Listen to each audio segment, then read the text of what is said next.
ಪ್ರೇಕ್ಷಕ ಮಹಾಪ್ರಭುಗಳಿಗೆ ಕಾಕಾನ ನಮಸ್ಕಾರಗಳು.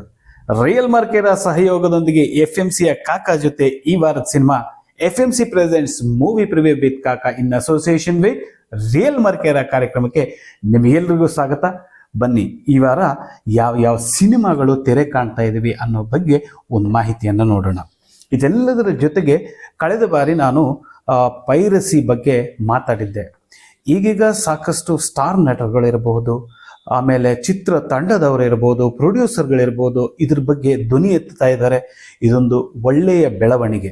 ಈ ಎತ್ತಿದ ಧ್ವನಿಯನ್ನ ಕೊನೆಯವರೆಗೂ ಉಳಿಸಿಕೊಂಡು ಈ ಪೈರಸಿಯನ್ನು ತೊಡೆದು ಹಾಕುವಲ್ಲಿ ನಾವೆಲ್ಲರೂ ಒಟ್ಟಾಗಿ ದುಡಿದ್ರೆ ಯಾವ ತೊಂದರೆನೂ ಆಗದ ಹಾಗೆ ಎಲ್ಲ ಸಿನಿಮಾಗಳನ್ನು ಪೈರಸಿಗಳಿಂದ ತಡೆಯಬಹುದು.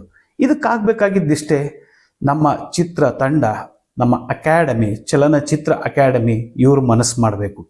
ನೋಡಿ, ಇಷ್ಟೆಲ್ಲ ನಾವು IT ಯುಗದಲ್ಲಿ ಮುಂದುವರೆದಿದ್ರು ಕೂಡ ಯಾಕೆ ನಾವು ಇದನ್ನ ತೊಡೆದು ಹಾಕೋದ್ರಲ್ಲಿ ಯಶಸ್ವಿ ಆಗ್ತಾ ಇಲ್ಲ? ಇದಕ್ಕಾಗೋದು ಒಂದೇ ಒಂದು ಪರಿಹಾರವನ್ನ ನಾವೆಲ್ಲರೂ ಒಗ್ಗಟ್ಟಾಗಿ ಯೋಚನೆ ಮಾಡಿದ್ರೆ ಮಾತ್ರ ನಮಗೆ ಇದಕ್ಕೆ ಒಂದು ಸರಿಯಾದ ಪರಿಹಾರ ಸಿಗೋದಕ್ಕೆ ಸಾಧ್ಯ ಇದೆ. ಒಂದು IT ವಿಂಗನ್ನ ನಾವು ಇಲ್ಲಿ ಕ್ರಿಯೇಟ್ ಮಾಡಬಹುದು.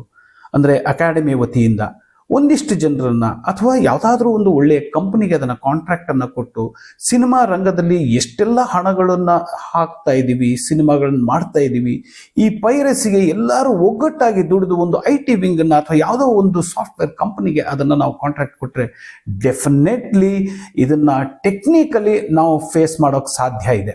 ಯಾಕೆ ಅಂತ ಹೇಳಿದ್ರೆ, ಒಂದು ಸಣ್ಣ ವಿಷಯ ನಾವು ಯಾರ್ದೋ ಒಂದು ಕೊನೆಗೆ ನಮ್ಮ ಈ ದೃಷ್ಟಿಯಿಂದ ಮತ್ತು FMCಯಿಂದ ನಾವು ಒಬ್ರನ್ನ ಟ್ರೇಸ್ ಮಾಡಿದಾಗ ನಮಗೆ ಗೊತ್ತಾಯಿತು ಆ ಮನುಷ್ಯ ದನಕಾಯ ಹುಡುಗ ಅಂತ. ಹೀಗಾಗಿ ಇಲ್ಲಿ ಯಾರ್ಯಾರ್ದೋ ಹೆಸರಿಂದ ಏನೇನೋ ಆಗ್ತಾ ಇದೆ, ಕೊನೆಗೆ ನಿಜವಾಗಿ ಅದನ್ನು ಮಾಡಿದವ್ರು ಯಾರು ಅನ್ನೋದೇ ಗೊತ್ತಾಗೋದಿಲ್ಲ. ಹೀಗಾಗಿ ಇಲ್ಲಿ ಒಂದು IT ಸೆಲ್ ವಿಂಗ್ನ ಅವಶ್ಯಕತೆ ಇದೆ. ಈ ನಿಟ್ಟಿನಲ್ಲಿ ನಾವೆಲ್ಲರೂ ಒಗ್ಗಟ್ಟಾಗಿ ದುಡಿಯೋಣ, ಪೈರಸಿಯನ್ನ ತೊಡೆದು ಹಾಕೋಣ.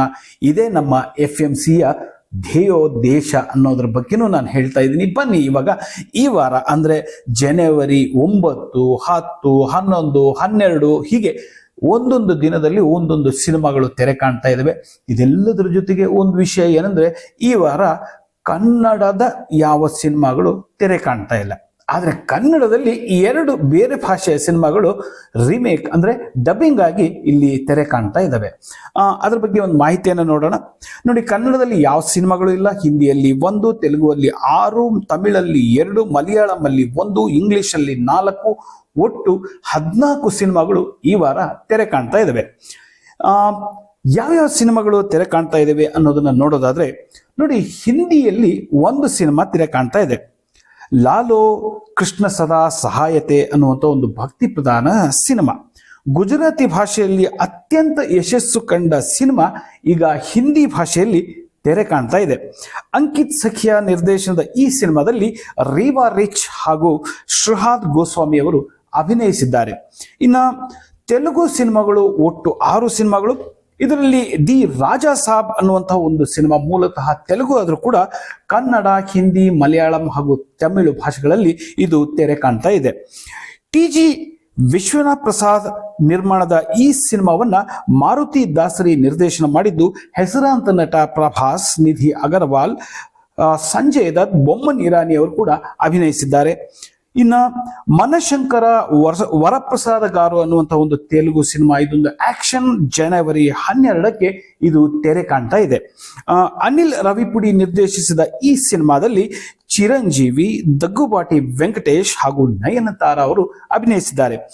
ಭರತ್ ಮಹಾಸಯಲುಕು ವಿಜ್ಞಾಪತಿ ಅನ್ನುವಂಥ ಒಂದು ತೆಲುಗು ಸಿನಿಮಾ, ಕಾಮಿಡಿ ಹಾಗೂ ರೊಮ್ಯಾಂಟಿಕ್. ಇದು ಜನವರಿ 13ಕ್ಕೆ ತೆರೆ ಕಾಣ್ತಾ ಇದೆ. ಕಿಶೋರ್ ತಿರುಮಲ ನಿರ್ದೇಶಿಸಿದ ಈ ಸಿನಿಮಾದಲ್ಲಿ ರವಿ ತೇಜ ಹಾಗೂ ಆಶಿಕಾ ರಂಗನಾಥ್ ಅಭಿನಯಿಸಿದ್ದಾರೆ. ಇನ್ನುಳಿದಂತೆ ಕಾಮಿಡಿ ರೊಮ್ಯಾಂಟಿಕ್ ಸಿನಿಮಾ ಅನಗಾನಗ ఒక ರಾಜು ಅನ್ನುವಂಥದ್ದು ಜನವರಿ 14ಕ್ಕೆ ತೆರೆ ಕಾಣ್ತಾ ಇದೆ. ಇನ್ನು ನಾರಿ ನಾರಿ ನಡುಮು ಮುರಾರಿ ಅನ್ನುವಂತಹ ಒಂದು ತೆಲುಗು ಸಿನಿಮಾ, ವಯಲೆಂಟ್ ರೋಸ್ ಅನ್ನುವಂತಹ ಆಕ್ಷನ್ ಥ್ರಿಲ್ಲರ್ ರೊಮ್ಯಾಂಟಿಕ್ ಸಿನಿಮಾ ಜನವರಿ 12ಕ್ಕೆ ತೆರೆ ಕಾಣ್ತಾ ಇದೆ. ಇನ್ನು ತಮಿಳಲ್ಲಿ 2 ಸಿನಿಮಾಗಳು ತೆರೆ ಕಾಣ್ತಾ ಇದ್ದಾವೆ. ಜನನಾಯಕನ್ ಮೂಲತಃ ತಮಿಳು ಆದರೂ ಕೂಡ ಇದು ತೆಲುಗು ಹಾಗೂ ಹಿಂದಿನಲ್ಲಿ ತೆರೆ ಕಾಣ್ತಾ ಇದೆ. ತಲಪತಿ ವಿಜಯ್ ಅವರ ಕೊನೆಯ ಸಿನಿಮಾ. ಜನನಾಯಕನ್ ಅಂತ ತಮಿಳಿನಲ್ಲಿ, ಜನನೇತ ಅನ್ನುವಂಥ ಹೆಸರಿನಲ್ಲಿ ಹಿಂದಿಯಲ್ಲಿ, ಜನನಾಯಕಡು ಅನ್ನುವಂಥ ಹೆಸರಿನಲ್ಲಿ ತೆಲುಗು ಭಾಷೆಯಲ್ಲಿ ಬಿಡುಗಡೆ ಆಗ್ತಾ ಇದೆ. ಎಚ್ ವಿನೋದ್ ನಿರ್ದೇಶನದ ಈ ಸಿನಿಮಾದಲ್ಲಿ ತಲಪತಿ ವಿಜಯ್, ಬಾಬಿ ಡಿಯೋಲ್, ಪ್ರಕಾಶ್ ರಾಜ್, ಗೌತಮ್ ಮೆನನ್, ಪ್ರಿಯಾಮಣಿ ಇವರೆಲ್ಲರೂ ಕೂಡ ಅಭಿನಯಿಸಿದ್ದಾರೆ. ನಂತರ ಪರಾಶಕ್ತಿ ಅನ್ನುವಂತಹ ಒಂದು ಮೂಲತಃ ತಮಿಳು ಸಿನಿಮಾ, ಇದು ತೆಲುಗುನಲ್ಲೂ ಕೂಡ ತೆರೆ ಕಾಣ್ತಾ ಇದೆ. ಇದೊಂದು ಆಕ್ಷನ್ ಪೊಲಿಟಿಕಲ್ ಸಿನಿಮಾ. ಇದು ಜನವರಿ 10ಕ್ಕೆ ತೆರೆ ಕಾಣ್ತಾ ಇದೆ. ಇನ್ನು ಮಲಯಾಳಂನಲ್ಲಿ ಒಂದು ಸಿನಿಮಾ ವೆಳ್ಳಿಪ್ಪಂ ಅನ್ನುವಂಥದ್ದು, ಆಮೇಲೆ ಇಂಗ್ಲಿಷಲ್ಲಿ 4 ಸಿನಿಮಾಗಳು ತೆರೆ ಕಾಣ್ತಾ ಇದ್ದಾವೆ. The chronology of water, Greenland to migration, primate, song and blue ಅನ್ನುವಂತಹ ಬಯೋಗ್ರಫಿ ಮ್ಯೂಸಿಕಲ್ ಸಿನಿಮಾ ಕೂಡ ತೆರೆ ಕಾಣ್ತಾ ಇದೆ. ಇವಿಷ್ಟು ಒಟ್ಟು 14 ಸಿನಿಮಾಗಳು ಈ ವಾರ ಅಂದರೆ ಜನವರಿ 9, 10, 11, 12 ಹೀಗೆ ತೆರೆ ಕಾಣ್ತಾ ಇದ್ದಾವೆ. ನೀವು ಕೂಡ ಈ ಎಲ್ಲ ಸಿನಿಮಾಗಳನ್ನ ದಯವಿಟ್ಟು ಚಿತ್ರಮಂದಿರಕ್ಕೆ ಹೋಗಿ ನೋಡಿ. ನಾವು ಕೂಡ ಈ ಎಲ್ಲ ಸಿನಿಮಾಗಳಿಗೆ ನಾವು ಬೆಸ್ಟ್ ಆಫ್ ಲಕ್ ಹೇಳ್ತೀವಿ. ಇನ್ನು ರೋಚಕ ಕಥೆಗಳು, ಈ ಬಾರಿ ನಾವು ಆಯ್ಕೊಂಡಿದ್ದು ಸೂಪರ್ ಸ್ಟಾರ್, ಹಿಂದಿಯಲ್ಲಿಯ ಒಬ್ಬರು ಸೂಪರ್ ಸ್ಟಾರ್ ಅಮಿತಾಬ್ ಬಚ್ಚನ್ ಅವರ ಬಗ್ಗೆ ತೆರೆಮರೆಯ ರೋಚಕ ಕಥೆಗಳು. ಏನಿದು ಅಂದರೆ, ಹಿಂದಿ ಚಿತ್ರರಂಗದಲ್ಲಿ ಸೂಪರ್ ಸ್ಟಾರ್ ಅಮಿತಾಬ್ ಬಚ್ಚನ್ ಅವರ ಬಗ್ಗೆ ಒಂದಿಷ್ಟು ಮಾಹಿತಿಯನ್ನು ನಾವು ಹೇಳಬೇಕಾದ್ರೆ ಅವರ ಮೂಲ ಹೆಸರನ್ನ ನಾವು ಹೇಳಲೇಬೇಕು. ಅವರ ಮೂಲ ಹೆಸರು ಇನ್ಕಿಲಾಬ್ ಶ್ರೀವಾಸ್ತವ್. ಆಶ್ಚರ್ಯ ಅನ್ಸುತ್ತಲ್ವಾ, ಅಮಿತಾಬ್ ಬಚ್ಚನ್ನಲ್ಲಿ ಇನ್ಕಿಲಾಬ್ ಶ್ರೀವಾಸ್ತವ್ ಎಲ್ಲಿ ಅಂತ? ಹೌದು, ತಮ್ಮ ವಿಶಿಷ್ಟವಾದ ಬ್ಯಾರಿಟೋನ್ ಧ್ವನಿ ಮತ್ತು ಶ್ರೇಷ್ಠ ನಟನೆಗಾಗಿ ಪ್ರಸಿದ್ಧರಾಗಿದ್ದಾರೆ. 5 ದಶಕಗಳಿಂದಲೂ ಹೆಚ್ಚು ಕಾಲ ವೃತ್ತಿ ಜೀವನದಲ್ಲಿ 200ಕ್ಕೂ ಹೆಚ್ಚು ಭಾರತೀಯ ಚಲನಚಿತ್ರಗಳಲ್ಲಿ ಅಭಿನಯಿಸಿದ್ದಾರೆ. ಫ್ರೆಂಚ್ ನಿರ್ದೇಶಕ ಫ್ರಾಂಕೋಯಿಸ್ ಟ್ರಫೌಟ್ ಅವರು ಒನ್ ಮ್ಯಾನ್ ಇಂಡಸ್ಟ್ರಿ ಎಂದು ಕರೆಯುವಷ್ಟರ ಮಟ್ಟಿಗೆ ಅವರು ಭಾರತೀಯ ಸಿನಿಮಾ ಹಾಗೂ ವಿಶ್ವ ಸಿನಿಮಾದ ಇತಿಹಾಸದಲ್ಲಿ ಅತ್ಯಂತ ಶ್ರೇಷ್ಠ ಮತ್ತು ಪ್ರಭಾವಶಾಲಿ ನಟ. ನಟನೆ ಅಷ್ಟೇ ಅಲ್ಲದೆ ಗಾಯನ, ನಿರ್ಮಾಣ ಮತ್ತು ಟಿವಿ ನಿರೂಪಣೆ ಸೇರಿದಂತೆ ವಿವಿಧ ಕ್ಷೇತ್ರಗಳಲ್ಲಿ ಅವರು ಕೆಲಸ ಮಾಡಿದ್ದಾರೆ. ಜೊತೆಗೆ ಮಾಜಿ ರಾಜಕಾರಣಿ ಕೂಡ ಹೌದು. ಅಕ್ಟೋಬರ್ 11, 1942 ಉತ್ತರ ಪ್ರದೇಶದ ಅಲಹಾಬಾದ್ನಲ್ಲಿ ಹುಟ್ಟಿದವರು. ತಂದೆ ಹರಿವಂಶ್ ರಾಯ್ ಬಚ್ಚನ್, ತಾಯಿ ತೇಜಿ ಬಚ್ಚನ್. ತಂದೆ ಪ್ರಖ್ಯಾತ ಕವಿ, ಮನೆತನದ ಹೆಸರು ಶ್ರೀವಾಸ್ತವ್. ಮೂಲತಃ ಹಿಂದೂ ಸಿಖ್ ಮನೆತನಕ್ಕೆ ಸೇರಿದವರು. ಕನ್ನಡ ಕವಿ ಸಾಹಿತಿಗಳಾದ ದಾರಾ ಬೇಂದ್ರೆ ಅವರ ಕಾವ್ಯನಾಮ ಅಂಬಿಕಾ ತನಯದತ್ತ ಇದ್ದಂತೆ ನಮ್ಮ ಹರಿವಂಶ್ ರಾಯ್ ಅವರ ಕಾವ್ಯನಾಮ ಬಚ್ಚನ್. ಅದರ ಅರ್ಥ ಮಗುವಿನಂತೆ ಅಂತ. ಹರಿವಂಶ್ ರಾಯ್ ಅವರ ತಾಯಿ ಅವರನ್ನ ಬಚ್ಚನ್ವಾ ಅಂತ ಕರೀತಾ ಇದ್ರು. ಕೊನೆಗೆ ಅದೇ ಬಚ್ಚನ್ ಆಯಿತು. ಅದನ್ನ ಹರಿವಂಶ್ ರಾಯ್ ತಮ್ಮ ಕಾವ್ಯನಾಮವಾಗಿ ಇಟ್ಕೊಂಡ್ರು. ಕೊನೆಗೆ ಅದೇ ಅವರ ಫ್ಯಾಮಿಲಿ ನೇಮ್, ಕುಟುಂಬದ ಹೆಸರಾಯಿತು. ಭಾರತದ ಸ್ವಾತಂತ್ರ್ಯ ಹೋರಾಟದ ವೇಳೆ ಪ್ರಸಿದ್ಧವಾಗಿದ್ದ ಇನ್ಕಿಲಾಬ್ ಜಿಂದಾಬಾದ್ ಎಂಬ ಘೋಷಣೆಯಿಂದ ಸ್ಫೂರ್ತಿಗೊಂಡು ಅಮಿತಾಬ್ ಅವರಿಗೆ ಹರಿವಂಶ್ ರಾಯ್ ಆರಂಭದಲ್ಲಿ ಇನ್ಕಿಲಾಬ್ ಅನ್ನುವಂಥ ಒಂದು ಹೆಸರನ್ನ ಇಟ್ಟಿದ್ರು. ನಂತರ ಅವರ ಕುಟುಂಬ ಸ್ನೇಹಿತರಾದ ಸುಮಿತ್ರಾನಂದ ಪಂಥ್ ಅವರ ಸಲಹೆ ಮೇರೆಗೆ ಆ ಹೆಸರನ್ನ ಅಮಿತಾಬ್ ಅಂತ ಮರುನಾಮಕರಣ ಮಾಡಲಾಯಿತು. ಅಮಿತಾಬ್ ಅಂದ್ರೆ ಸಂಸ್ಕೃತದ ಪ್ರಕಾರ ಲಿಮಿಟ್ಲೆಸ್ ಬ್ರಿಲಿಯನ್ಸ್ ಅಂದ್ರೆ ಅಪರಿಮಿತ ತೇಜಸ್ಸು ಅಥವಾ ಜ್ಞಾನ ಅಂತ ಅರ್ಥ. ಹರಿವಂಶ್ ರಾಯ್ ಬಚ್ಚನ್ ಅವರ 2 ಪುತ್ರರ ಪೈಕಿ ಅಮಿತಾಬ್ ಹಿರಿಯರು, ಅಜಿತಾಬ್ 2ನೇಯವರು. ಬಚ್ಚನ್ ತಾಯಿಗೆ ರಂಗಭೂಮಿಯಲ್ಲಿ ಅತೀವ ಆಸಕ್ತಿ ಇತ್ತು ಮತ್ತು ಚಲನಚಿತ್ರದಲ್ಲಿ ನಟಿಸಲು ಅವಕಾಶ ದೊರೆತಿತ್ತು. ಆದರೆ ಚಲನಚಿತ್ರಕ್ಕೆ ಸೇರ್ಕೊಳ್ಳದೆ ಅವರು ಗೃಹಿಣಿಯಾಗಿ ಉಳಿದ್ರು. ಅಮಿತಾಬ್ ವೃತ್ತಿ ಜೀವನವನ್ನು ಆರಿಸಿಕೊಳ್ಳೋದ್ರಲ್ಲಿ ಅವರ ತಾಯಿಯ ಪಾತ್ರ ಬಹಳಷ್ಟು ಇತ್ತು. ನಂತರ ಕಲೆಯನ್ನ ಪ್ರಮುಖ ವಿಷಯವನ್ನಾಗಿ ತೆಗೆದುಕೊಂಡು ನೈನಿತಾಲ್ ಶೇರ್ವುಡ್ ಕಾಲೇಜ್ನಲ್ಲಿ ಓದಿದ್ರು. ಪದವಿ ಶಿಕ್ಷಣಕ್ಕಾಗಿ ದೆಹಲಿ ವಿಶ್ವವಿದ್ಯಾಲಯದ ಕಿಶೋರಿ ಮಾಲ್ ಕಾಲೇಜ್ಗೆ ತೆರಳಿ ಬ್ಯಾಚುಲರ್ ಆಫ್ ಸೈನ್ಸ್ ಪದವಿಯನ್ನು ಪಡಿತಾರೆ. ಕೋಲ್ಕತ್ತಾ ಮೂಲದ ಬೋರ್ಡ್ ಅಂಡ್ ಕೋ ಕಂಪನಿಗೆ ಸೇರಿದ ವಾಣಿಜ್ಯ ಹಡಗಿನ ಸರಕುಧಾರಣೆ ಸಾಗಣೆಯ ದಲ್ಲಾಳಿಯಾಗಿ ಬಚ್ಚನ್ ತಮ್ಮ 20ನೇ ವಯಸ್ಸಿನಲ್ಲಿ ಕೆಲಸವನ್ನು ಶುರು ಮಾಡಿದರು. ನಂತರ ಅಭಿನಯಕ್ಕಾಗಿ ತಮ್ಮ ಕೆಲಸವನ್ನ ಬಿಟ್ಟು ಈ ಒಂದು ರಂಗಭೂಮಿಯನ್ನ ಅವರು ಸೇರ್ಕೊಳ್ತಾರೆ. 1969ರಲ್ಲಿ ಖ್ವಾಜಾ ಅಹಮದ್ ಅಬ್ಬಾಸ್ ನಿರ್ದೇಶನದ ಸಾತ್ ಹಿಂದೂಸ್ತಾನಿ ಚಿತ್ರದ 7 ಮಂದಿ ನಾಯಕರ ಪೈಕಿ ಒಬ್ಬರಾಗಿ ಅಭಿನಯಿಸುವ ಮೂಲಕ ಬಚ್ಚನ್ ಚಿತ್ರರಂಗವನ್ನ ಪ್ರವೇಶ ಮಾಡ್ತಾರೆ.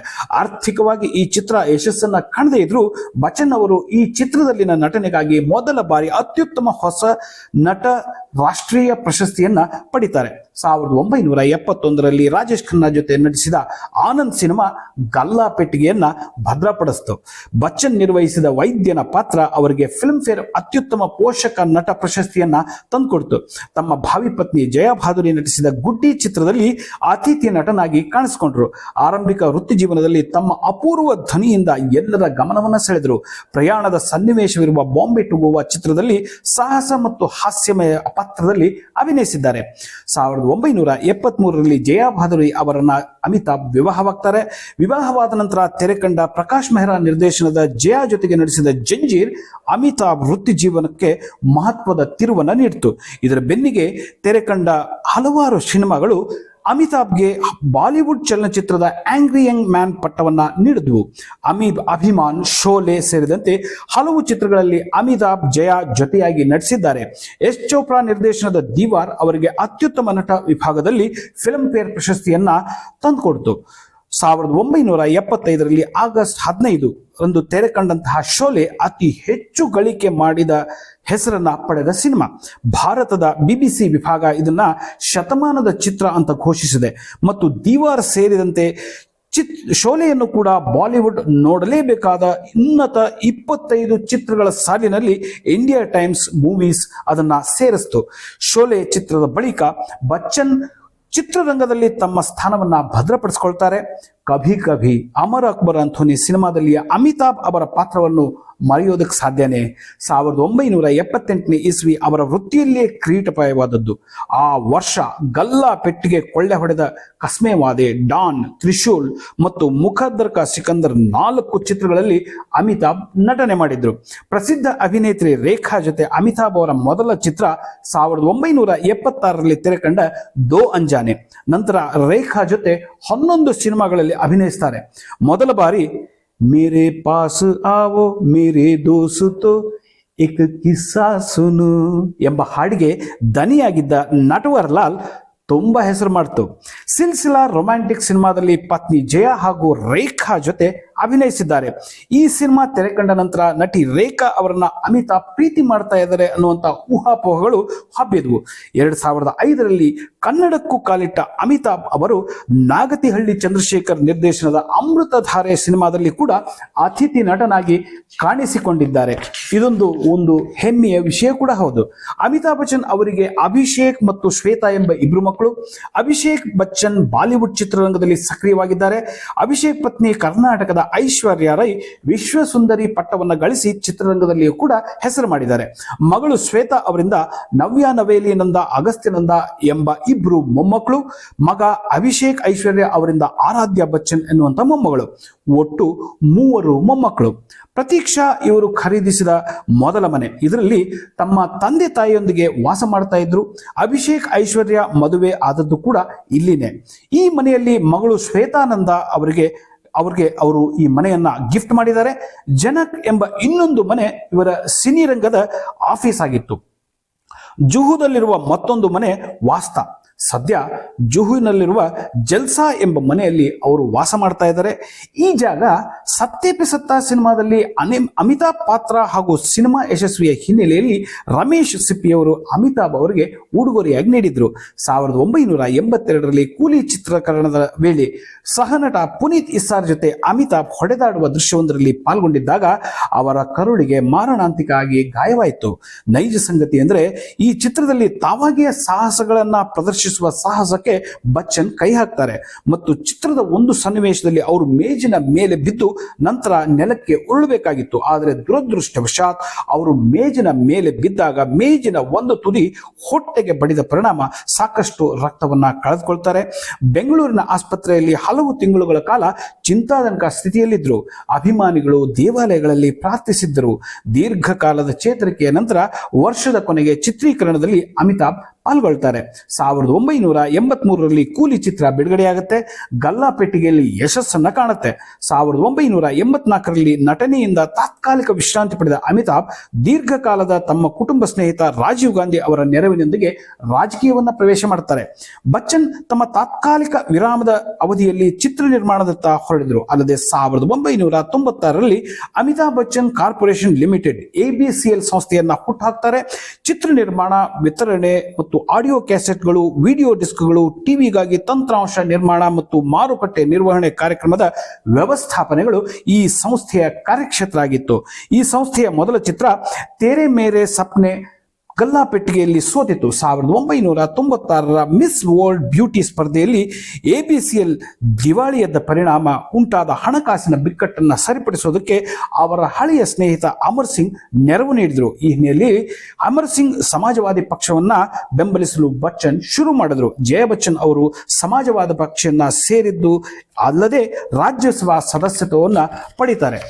1988ರಲ್ಲಿ ಶೈನ್ ಶಾ ಚಿತ್ರದಲ್ಲಿ ನಟಿಸುವುದರೊಂದಿಗೆ ಬಚ್ಚನ್ ಚಿತ್ರರಂಗಕ್ಕೆ ಮರಳುತ್ತಾರೆ. ಆ ಚಿತ್ರ ಗಲ್ಲಾಪೆಟ್ಟಿಗೆಯಲ್ಲಿ ಯಶಸ್ಸನ್ನು ಗಳಿತದೆ. 1991ರ ಯಶಸ್ವಿ ಚಿತ್ರ ಹಮ್ ಒಂದಿಷ್ಟು ಹೆಸರು ಮಾಡಿತು.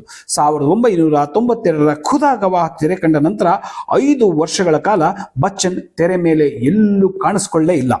ಇನ್ಸಾನಿಯತ್ 1994ರಲ್ಲಿ ಬಿಡುಗಡೆಯಾದರೂ ಗಲ್ಲಾಪೆಟ್ಟಿಗೆಯಲ್ಲಿ ಯಶಸ್ಸು ಕಾಣಿಸಲಿಲ್ಲ. ಅವರು ನಟಿಸಿದ ಬಡೆ ಮಿಯಾ ಛೋಟೆ ಮಿಯಾ ಹಾಗೂ ಸೂರ್ಯವಂಶಂ ಸಿನಿಮಾಗಳು ಸಾಧಾರಣವಾಗಿ ಯಶಸ್ಸನ್ನು ಗಳಿಸಿದವು.